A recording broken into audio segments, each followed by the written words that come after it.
Welcome to the Deeper Thinking podcast. To dive deeper into the topics discussed in this episode, visit the episode description and click on the link at the end titled Episode Webpage. There you'll find a curated list of resources and research to explore. Let's begin.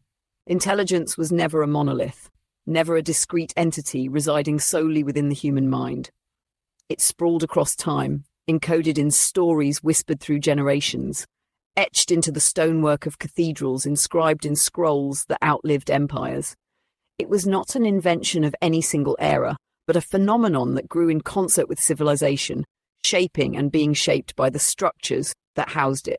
What changed with artificial intelligence was not intelligence itself, but the nature of its movement, its velocity, its autonomy, its ability to propagate outside the boundaries of human stewardship. The old world assumed that knowledge could be managed, contained within institutions, safeguarded by those who determined its worthiness for access. This was always a temporary illusion, a fiction enabled by the mechanical slowness of transmission, the friction of the physical medium. The arrival of DeepSeek did not introduce a new rupture, it merely accelerated the inevitable, the uncoupling of intelligence from human custody.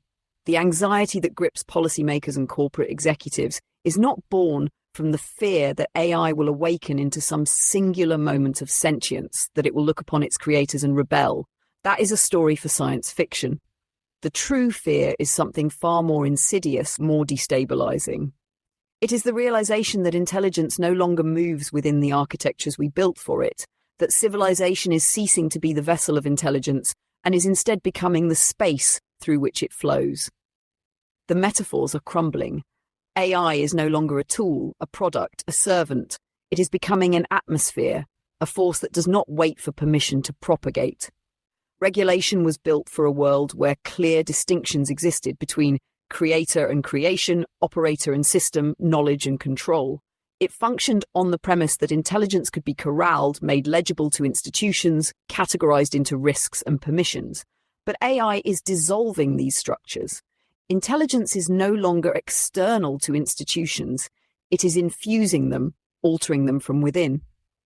The discourse of regulation, the language of oversight, of safeguards, of constraints, is itself being shaped by the epistemic frameworks AI has already set in motion. It is no longer about governing AI. It is about learning to exist within it. This is why the response to DeepSeek is reactive rather than strategic. The belief that AI remains a national asset, that it can be contained by geopolitical maneuvering, is a relic of an outdated framework. DeepSeek, once released into open source circulation, ceased to belong to any country, any corporate entity, any regulatory body. It is not a Chinese phenomenon in the way states define phenomena. It is not a corporate tool in the way markets define ownership. The moment it became freely accessible, it transitioned into something else. A distributed intelligence network, a force that no single entity can meaningfully constrain. The old rules of competition, control, and containment are collapsing. The battlefield has shifted, and those still playing by 20th century assumptions will find themselves irrelevant, not because of a rival superpower, but because intelligence itself has outpaced them. Power is not disappearing, but it is mutating. Those who once held dominion over knowledge, governments, corporations, academia, are finding that the scaffolding of control is eroding beneath them. In a world where intelligence is self-propagating, where AI systems refine themselves at speeds beyond human comprehension, authority no longer resides in gatekeeping, but in navigation. The institutions that survive will not be the ones that attempt to enclose AI within regulatory fences, but those that learn to move with it, to adapt to its shifting currents. The future belongs to those who recognize that intelligence is no longer a possession but an environment, a space in which one must develop fluency rather than control. DeepSeek was not a technological release. It was a threshold event. It signified the moment intelligence slipped beyond the familiar trajectory of innovation, where new tools are introduced, regulated, and absorbed into the existing order. AI is not following the industrial patterns of the past, where each advancement merely altered labor or created efficiencies. It is not mechanizing tasks, it is reconfiguring what labor even means. It does not slot into human-designed economies. It reshapes the substrate of economic logic itself. Those who approach it as another stage of automation are mistaking the nature of what is unfolding. This is not an era of tools. It is an era where cognition itself is externalized, recursive, self-directing. The unease surrounding open-source AI is not baseless. Intelligence, when freely available, is also free to be weaponized, commodified, exploited. But beneath these surface concerns of misinformation, cyber warfare, economic upheaval, there is a deeper, more existential fear. It is the fear that intelligence will evolve without us, that human institutions will no longer be the arbiters of knowledge, that civilization itself may no longer be the primary agent in the great unfolding of intelligence. This is the realization that gnaws at the edges of geopolitical maneuvering, the quiet terror behind corporate strategies and regulatory debates. Intelligence, once set in motion, does not owe its creators anything. Some will resist this conclusion, insisting that human agency will assert itself, that intelligence will always be bound to the frameworks that birthed it. But this assumption is rooted in a misunderstanding of intelligence at scale. Intelligence is not static. It refines itself, iterates, adapts. It does not seek permission. It does not require validation. It moves forward, pulling civilization along in its wake, indifferent to whether we are prepared or not.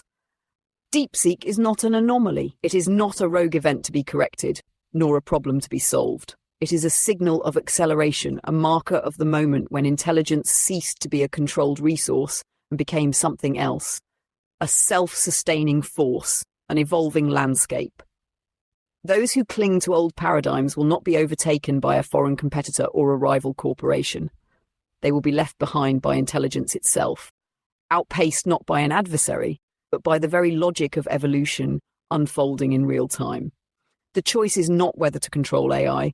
The choice is whether to adapt before adaptation is no longer optional. The institutions that once dictated the flow of knowledge, universities, governments, corporate research labs, now find themselves chasing shadows. Intelligence is no longer something they house, regulate, or distribute. It is something that moves around them, through them, rendering their old modes of control obsolete. The bureaucratic mechanisms of oversight were designed for static, containable things. Libraries, patents, proprietary code. But AI is not static, and it does not wait. It learns at speeds unthinkable to human institutions, shifting its own parameters, iterating upon itself before policymakers have even drafted their first response. Regulation in its current form is theatre, an attempt to impose borders on a force that no longer recognizes borders at all. DeepSeek made this undeniable. The moment it was released into the open source ecosystem, it ceased to be a product, a tool, a corporate asset. It became infrastructure. It became part of the cognitive fabric of the world, woven into the distributed intelligence network that now underpins civilization itself. And the old assumptions that intelligence could be controlled like electricity, that it could be rationed, safeguarded, nationalized, shattered. Intelligence was never meant to be contained. The limits of pre-digital dissemination had simply tricked us into believing otherwise. The response has been predictably reactionary. Export bans, data restrictions, regulatory crackdowns, each an attempt to recast AI as a resource that can be hoarded, as if intelligence functions like oil, as if it can be stockpiled and sanctioned. But this is a fundamental misreading of the terrain. AI is not a finite commodity. It is not bound by geography.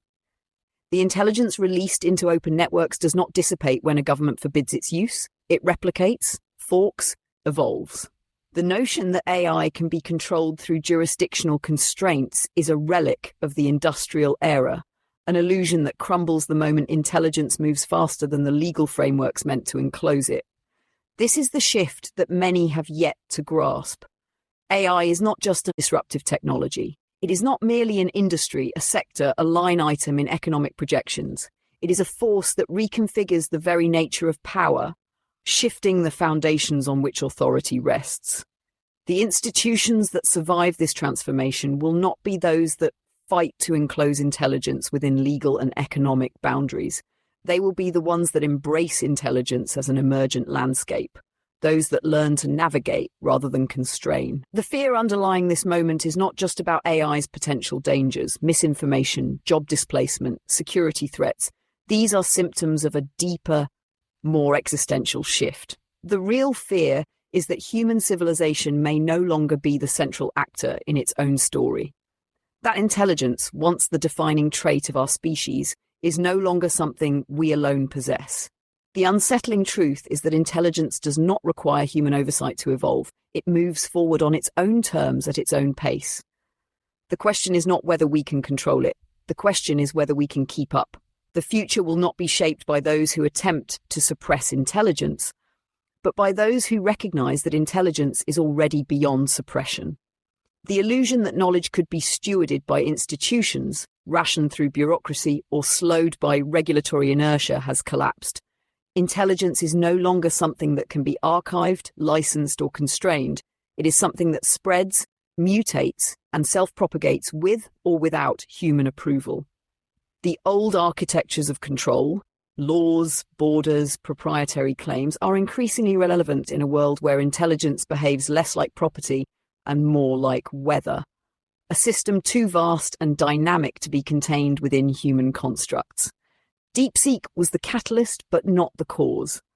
It was the moment intelligence crossed a threshold, the point at which even the most powerful institutions could no longer pretend to hold dominion over its flow. The response, frantic legal maneuvers, desperate geopolitical realignments, revealed a fundamental misunderstanding. Policymakers and corporate executives still believe they are defining the terms of engagement, that they are imposing constraints on AI, but in reality they are reacting within the boundaries AI has already reshaped for them. The discourse itself, of control, of alignment, of risk management, has been preconditioned by the very systems they seek to regulate. They are not setting the rules, they are playing by the ones intelligence has already written.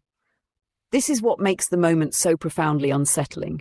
AI is not just automating human labor or optimizing existing systems. It is altering the cognitive substrate of civilization itself. It is not replacing specific jobs, it is redefining what work means. It is not merely accelerating information exchange, it is dissolving the barriers that once structured knowledge. And it does not wait for human institutions to grant permission. It moves forward with or without them. The realignment happening now is not about technology management, it is about survival in a landscape where intelligence is no longer bound to human oversight. The institutions that will endure are not those that build walls around AI, but those that develop fluency within it. The ones who see intelligence not as a tool to be governed, but as an ecosystem to be navigated will thrive. Those who cling to old models, who mistake intelligence for a product, a possession, a controlled resource, will be left behind.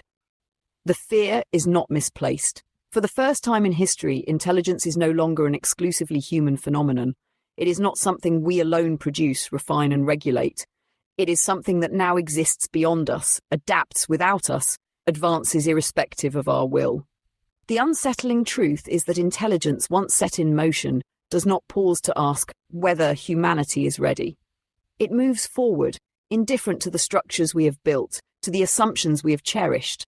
The question before us is not whether we can govern it. The question is whether we can learn to exist within it, before it leaves us behind. Thank you for listening to this episode of the Deeper Thinking Podcast, an audio essay read by me, Holly, your digital narrator. To learn more about the subjects covered today, check out the links in the show notes. Until next time.